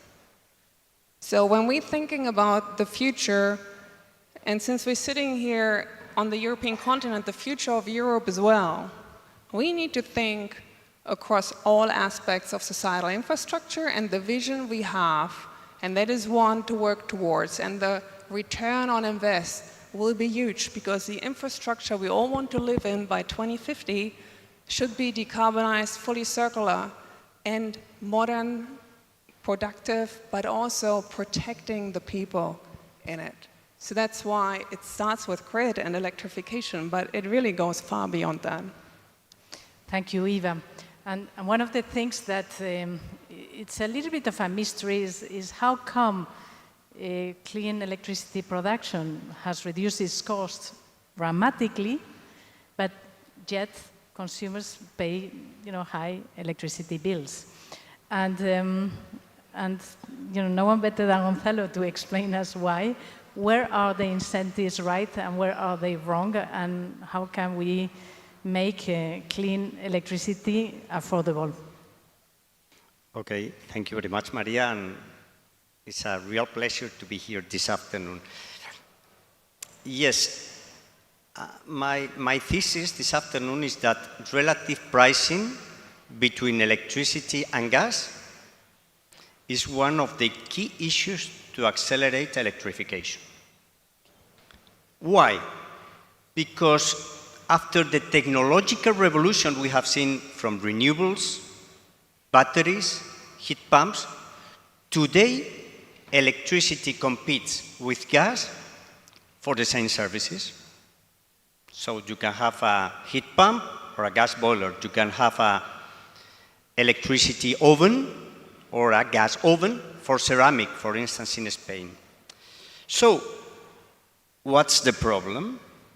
The problem is that historically, governments used the electricity as a fiscal collection tool because this was a demand that was inelastic. And as a result, electricity today carries far higher taxes than gas. For instance, in Europe, electricity taxation can be between 5 and 10 times higher than gas taxation, whether you are heating water for a shower or running an industrial process. So what is the paradox? Is that even though electricity end users are between 3 or 4 times more efficient than fossil fuel counterparts, electrification is not moving at the necessary speed because it's burdened with fiscal charges that disincentivize its use. So what's the solution? The solution is to remove charges and taxes from electricity so it can compete fairly with natural gas and accelerate electrification. And more broadly, we need to align fiscal policies so that they work in favor of electrification and not against it. Thank you. Thank you, Gonzalo. There's some support. There's some support. So at our Electric Advantage program at Women Business, we're looking at what are these policy barriers. And we are really hesitating, should we go into the data center debate or not? Because we want to electrify energy uses, but at the same time, there is a huge demand of electricity from data centers. So I would like to hear from the panel, because there is a way to do this in a smart way, so that it drives benefits to the system. So who wants to comment on this? It is the elephant in the room, so I had to bring it. Yeah, I'm sorry. Shall I go first? Well, certainly here at Arup, in my company, we are very focused on designing the most energy-efficient, water-efficient data centers that we can, and we're engaged in a huge amount of work at the moment in forward-looking research in the way in which we can use new chips, etc., to really drive that agenda. But management of demand is not the only answer. Data centers at the moment, the biggest challenge to data centers actually is a social one, more than anything else. Not just the using of the electricity off the grid, but the acceptance of a data center in a local community where it doesn't necessarily directly provide the jobs and amenities. So what we're looking at is the bringing together of data center investment together with other opportunities to drive growth and economic output. So for example, we have a fantastic scheme in Spain at the moment. We're working with the clothing industry to use the hot water extracted from a nearby data center to use in the production of clothing, if you like, generates cold water at the end of that cycle, which is refed back into the data center. So closed loop type systems like that actually create opportunity for growth, and I think preserve the efficiency, if you like, of the energy draw and the water draw through the data center itself. Mm-hmm. Eva, you want to comment? So we're using AI to actually make data centers a lot more energy efficient, and we're also doing that for the water usage.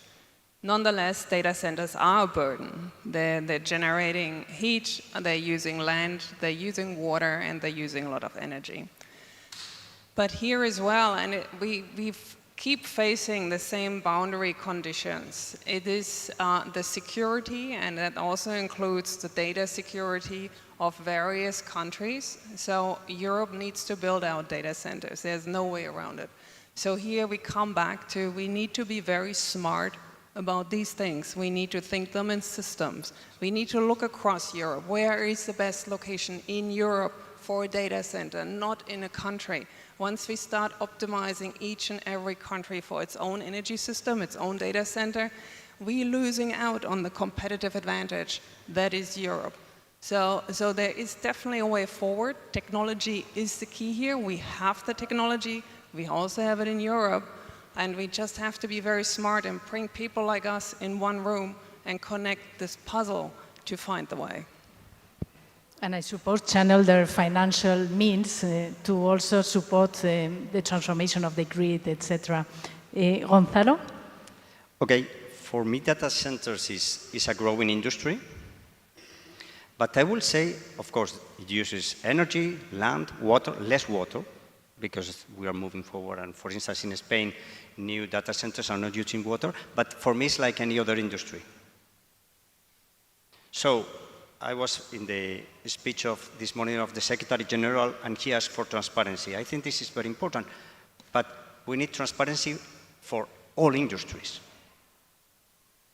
And that's the important thing. It doesn't, for me, it's not a very different industry. We need transparency from industries so that governments and policymakers can make good and smart decisions regarding the development of this industry. Thank you. Thank you. Well, I think we are over time. Thank you very much, dear panelists. Thank you for the audience that you are staying here. Now you have a Women Leading on Climate that is coming on stage that I think Bruce come. And then thank you so much. Bye.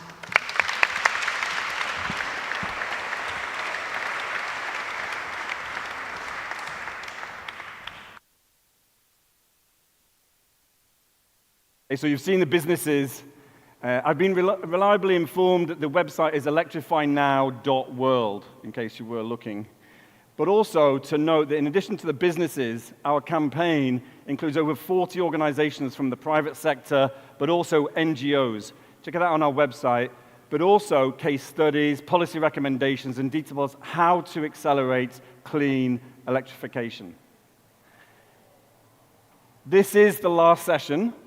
So between, no pressure, Catherine, between here and drinks is a discussion on how to accelerate and move faster towards clean electrification. To lead the discussion, the former Canadian Minister of Environment and Climate Change, she is a relentless advocate for climate action, renewable energy, and getting things done.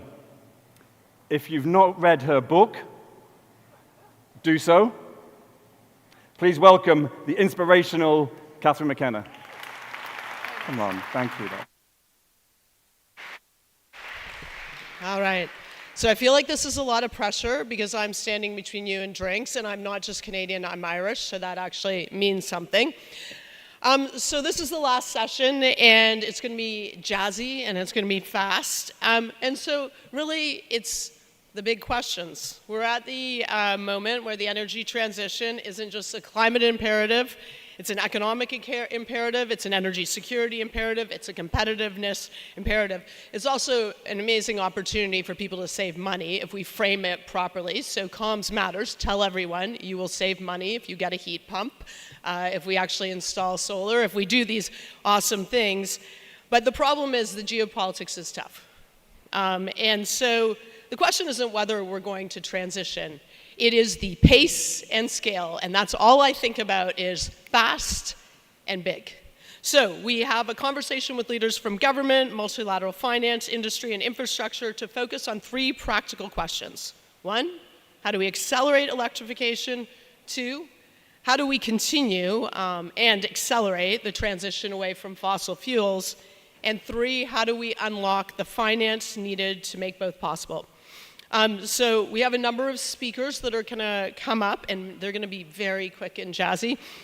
We have Jose Luis Samaniego, the Deputy Minister of Sustainable Development and Circular Economy from Mexico. Welcome to the stage.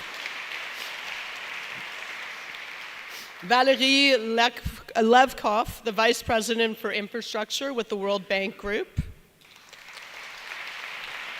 Thank you. Tarjei I'm really sorry, Gabadgisan. I did a terrible job there. The CEO from Climate Investment Funds. Thank you. We can work on it together afterwards. And then Vanessa Butani, the head of global sustainability from Volvo Cars. Come on up, Vanessa. Okay, to make this interactive, we've got a question. It's a little bit like, you could have either answer, but anyway, it's a test. It's a test. What is the primary driver of the energy transition today? And you're going to do a show of hands. So, climate action or energy security? And you can't vote for both, even though you might want to. Okay, number 1, climate action. Oh, everyone's like got with the program, I guess. Energy security. Oh, good job. Yay. Okay, it can also be for our kids. Like, we can also do that too. Okay, so we're going to do these questions, and once again, just a reminder, we're between everyone and drinks. So to the Deputy Minister from Mexico, and to sorry, I'm messing this up. Oh, no, that's right. So the Deputy Minister of Mexico, and also to Vanessa Butani from Volvo. Electrification is the engine of the transition, but grids are creaking, finances are tight, and the politics is hard. What is the single biggest electrification policy or investment you're making right now, and why that over everything else? Go for it. Okay, well, probably the first reason is that it's now more affordable than before. So now it's economically viable. But the second and very strong reason is for security reasons. And not only because Hormuz, the strait, was closed, because we depend too much from the Texas gas. We import 75%. So any fluctuation, any political rift with the US or with Texas can paralyze the country. So we need to become independent from natural gas. And the way to do it is to rely much more on the renewables that Mexico is richly endowed with. Wind, solar, and so on. So what we're doing is using all the fiscal money we have, all the budgetary power, to decarbonize the electricity system. And we're doing progress. We have capped the extraction and refining from Pemex. We will go up to 38% renewables by 2030, not 35. But a big barrier is that the main consumer of fossil fuels is still the automobile sector. And that is still growing, and there's no sign either from the European or the American companies, or the Japanese companies, except Toyota perhaps, that they're going to do a change in production to produce affordable for middle class consumers of electric cars. Big roadblock. That's interesting, because then we hear from the business community, 9 out of 10 of them want to electrify their operations and clean them up. So we need to see that momentum and working with governments, because it is critically important. Okay, Vanessa, same question over to you. So, as a legacy OEM, we've been around for 99 years now, 100 years next year. I mean, the single biggest thing we can do is continue to show that this can be done, right? We are investing in electrifying our whole fleet. We are continuing to make those investments to show that it's worth it to set up the infrastructure, to make everything work so that people can have electric vehicles. So we've just started the production of our latest model at our Torslanda plant in Sweden. We are about to open up our fully electric vehicle factory in Slovakia, which is a 1.2 billion euro investment that we're making there. And all of this to show that this is the way that it's going. And we know once consumers drive an electric vehicle, and perhaps you have yourself, 98% of them say they would not go back to an internal combustion engine. So this is the way things are going, and this is where the growth is in the market. So we can continue to do that, but what we really need, and the message I really want to send here, is from policy, right? To make sure that we have stable policy. We have a 2035 ICE ban for the EU. We have the ZEV mandate both for 2030 and for 2035 in the UK. And those are being challenged right now because there has not been enough investment to make sure that we get ourselves there. If we're going to continue to invest, continue to have this stability that we need, that's exactly what we need, right? So that we can be resilient, so that we can move to the electric vehicle, which will help then also to reduce our impact on the environment, where transport counts for 25% of global emissions. So we do have a few, I can actually now, I feel like everyone's been so good that, and we don't have the Minister from Indonesia, so we can continue this conversation a little bit more. So, Deputy Minister, so it's hard being in government. As I say, hard things are hard, so you can't get around it and you have to get things done. So to provide the policy environment that Vanessa's talking about, I mean, how challenging is it? And what do we need, because I hear this often, that business wants certainty, they want the policy there. In your country, and maybe when you talk to your colleagues, I mean, how tough is it to get the policy that is needed? Well, we've been trying to push for the policy we need, talking again about transportation, but the transport sector is very well organized. We have two lobbies, one of light-duty vehicles and another one for heavy-duty vehicles, and they have been able to stall the regulation to make stricter the standard of greenhouse gas emission of new vehicles. Right now, we are in this battle with the lobby to try and finally push the regulation that will lower dramatically the emissions. And by the way, Canada is part of the model of how they did it, how they reduced the multipliers for electric vehicles and so on. So we are basing our example much more on the Canadian example than the American example that has left completely the arena and has relaxed EPA regulations. That's one field. The second one is we have been stabilizing and sending very strong messages in terms of policy to the country and particularly to the private sector by defining percentages of participation for the private sector. In the renewable energy sector, we are demanding that every project that is presented has at least 3 hours of storage on renewables, 100% renewables private sector. And we have advanced in regulation to allow biofuels, geothermal energy to come into the picture, and soon products from recycling plastics that are very similar to gasoline and diesel. That's great to hear everything you're doing. So maybe to you, Vanessa, when I was in government, there's like always the lobby that wants to do less or nothing or go back in time. So how do we get this ambition from, we need business to step up and actually be there so that we actually have the ambitious business at the table. So when you are trying to develop the policies, as we hear Mexico's trying to do, by the way, hang out with Canada on the auto side. We can skip over since the U.S. has abandoned all their policies. But I mean, how can businesses, high ambition businesses, really help? Because sometimes it feels pretty quiet out there, and you just hear from people who are against what you're doing. Yeah, and I think that's a point that I've been hearing so far this week all the time, is we want to hear from you. We want to hear from the examples where it is working, because I think it is really those of us who have made the investments or doing it, we kind of put our head down and keep going. Whereas the ones who haven't, they're the ones writing the letters, making the phone calls and saying this doesn't work, this doesn't work. So I think we need to come together and really show that this does work.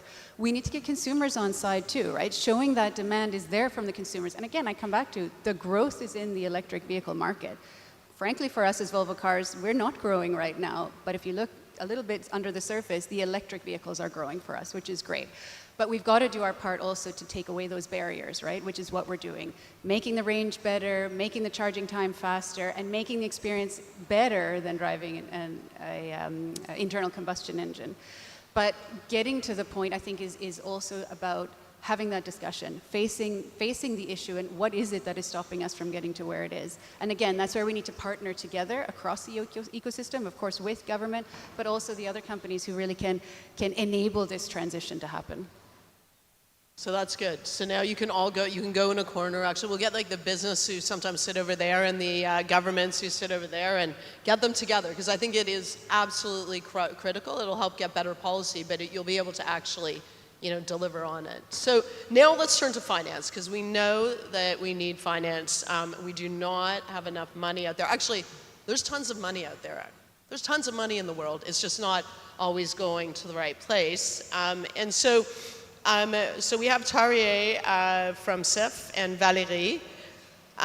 So we know that what adequate finance would require, and we know the system isn't delivering. So what is your biggest priority when it comes to trying to transition finance today?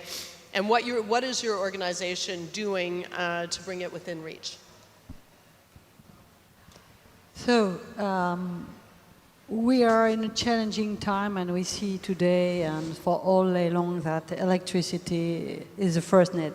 For us, it's about job creation. Without electricity, you cannot develop, you cannot create job, and we need to give hope to the youth of the emerging countries. So for us, it's a first priority, setting the proper foundation for electricity development. So it comes with scale, partnership, and private sector, if I take three. So being at scale is very important, because we cannot do what we were doing before. Scale, so project by project. So coming to a programmatic approach is a very important, and that's one of the shifts we have been doing. And with Kevin here in the room from African Development Bank, we have been partner in crime by starting the Mission 300 initiative, which is to connect 300 million people to electricity by 2030. And it has been this programmatic approach that we have been pushing the government to work with us. And we have now more than 30 countries in sub-Saharan Africa which have been, committing to their national energy compact to deliver with us this programmatic approach, which is a holistic one, which is not just one project or one issue. It's all the issues. So it's the last mile, it's the grid, it's the power generation, it's the market, regional market creation, so all overall. Second is partnership, because we, as a World Bank Group, even if we are the World Bank Group, we could not achieve that alone. So we are doing that as partners with African Development Bank, with the government, with the civil society, with Rockefeller or Sustainable Energy for All. In the World Bank Group, we have put in place a co-financing platform. Why a co-financing platform? Is to say to all the other DFIs, we have a project, please come with us. And what is great is that this co-financing platform is now utilized even for projects where the World Bank Group is not financing, between two other DFIs. So partnership is a key solution. So programmatic with a long-term vision and planification, partnership. And the last is private sector. Today, emerging markets receive $280 billion for energy, where we need $330 billion a year. That cannot be done by multilaterals. That cannot be done by governments. There is no fiscal space. There is no budget to do that. So for that, we need the private sector. And our role is to de-risk the private sector, to come with all the enablers that has been just presented the previous roundtable, and to give the de-risking tool. And what we have done in the World Bank Group is we have changed our organization.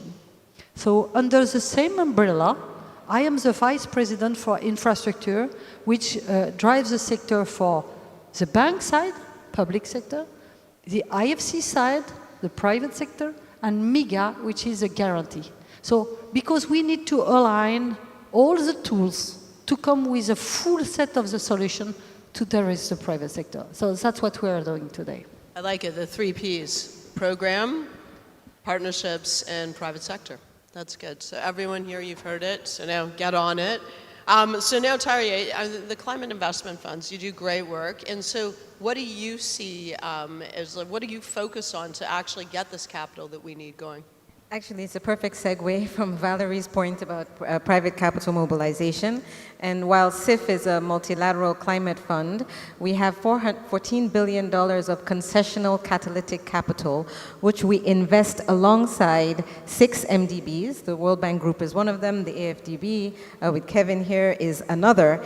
And we invest across emerging markets and developing economies. And our capital is that de-risking concessional capital with the objective to unlock additional funding.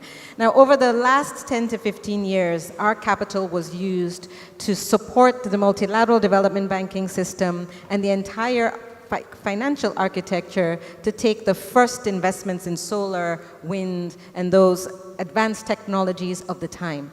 But now, with most of those technologies proven, the challenge is scale and getting more of the funding into emerging markets and developing economies to take up their share from that 15% we're seeing into tripling that participation. And to achieve that, we must apply public funding in more precise ways to unlock and to de-risk.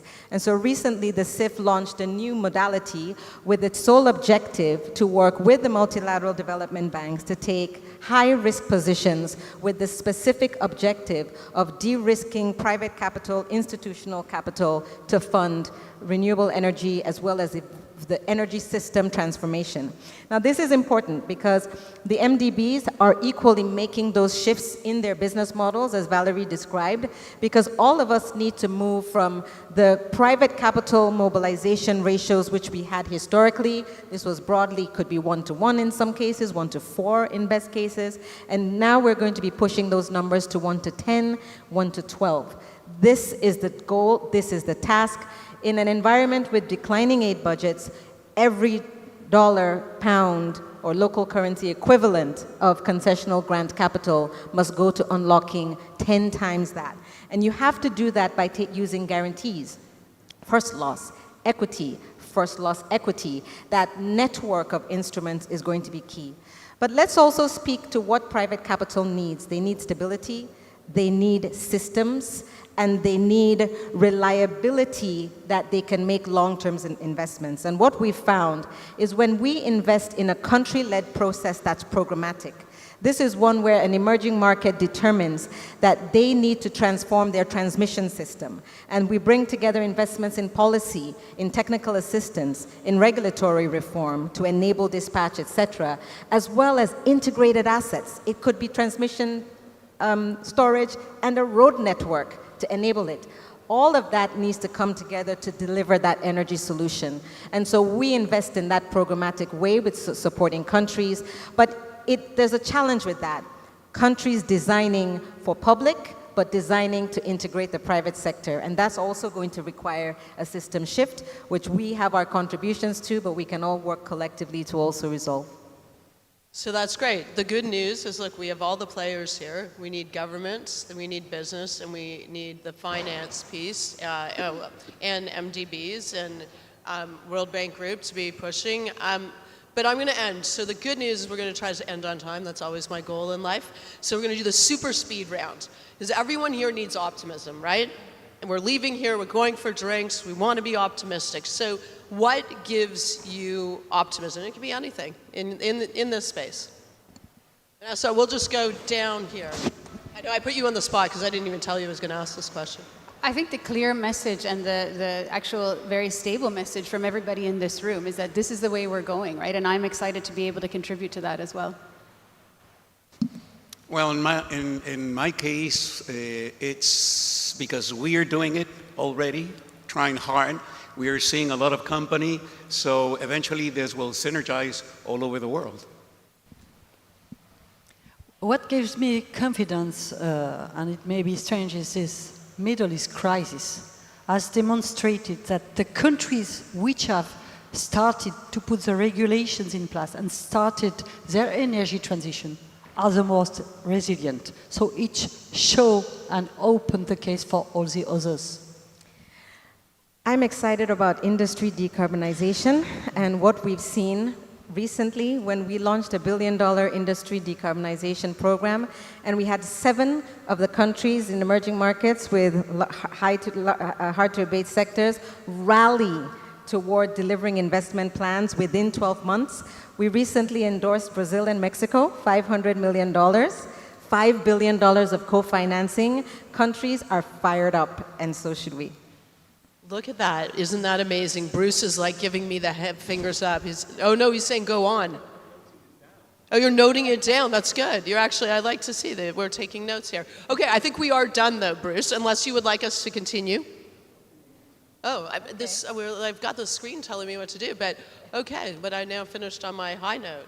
Now I don't want to finish on the low note. What are the bad news? I don't know, now you've really put me on the spot. Okay. Now Bruce is like, forget it. What are Bruce you is now optimistic done. about, Catherine? What am I optimistic about? I mean, look, I'm just a realist. So I just think it's so obvious, the business case now. And it always comes down, I mean, it has to come down to the business case. Of course I care about acting on climate because it's the right thing to do. It's morally right. I have 3 children, which is why I do get up every morning and do this. But I think now it's just obvious that we actually, when I was negotiating the Paris Agreement with many folks here, we knew sort of what the solutions were, but not at scale and cost. That is just the truth. The flip side to that, we knew that the climate crisis was a crisis, but we didn't know how bad it was going to be. And just look at how quickly the temperatures have risen. I think we've probably broken a record today.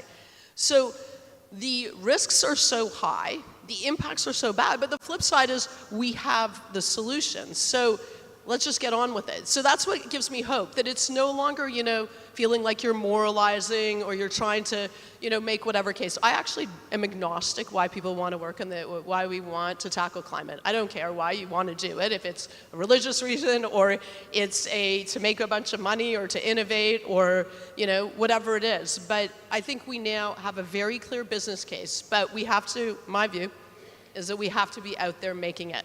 Because there are entrenched interests every day who are very loud and who are very well funded, who would like to tell us it's more expensive. They'll tell it it's too hard, that we just have to keep on doing what we're doing. Well, that's not really working, and people know it, and people do care. And I guess maybe I'll leave on the 80% of people who are not in this room, nowhere near this room, they care. We know that. Globally, around the world, people care about climate. It may not be the top issue they vote on, but they get really worried, especially because they worry about their communities and future generations. So I think, look, we just have to be practical, but we have to be out there, and we have to be very clear that this is not just happening, it's accelerating. This is the right thing to do for business, it's the right thing to do for our kids, and we're all just gonna move on. And I want to take a second to thank everyone who put this on. So we have the Global Renewables Alliance, we have E3G, We Mean Business Coalition, and we have the UK government, because I think these discussions are really, really important, and also kind of keeping it real. So with that, I am now handing it over. I am now done. I'm getting a drink soon, but thank you. And thank you to our great panelists.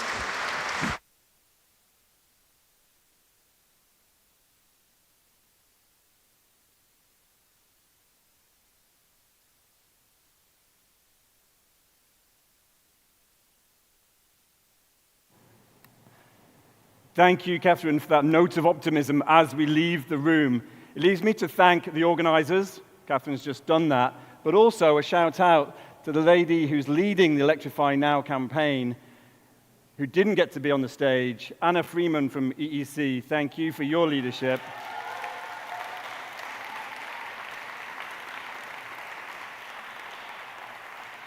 A last thank you. Unbelievably, we've finished exactly on time, given the number of speakers. So a huge thank you to the moderators and speakers for keeping to time and providing so much great content. Thank you.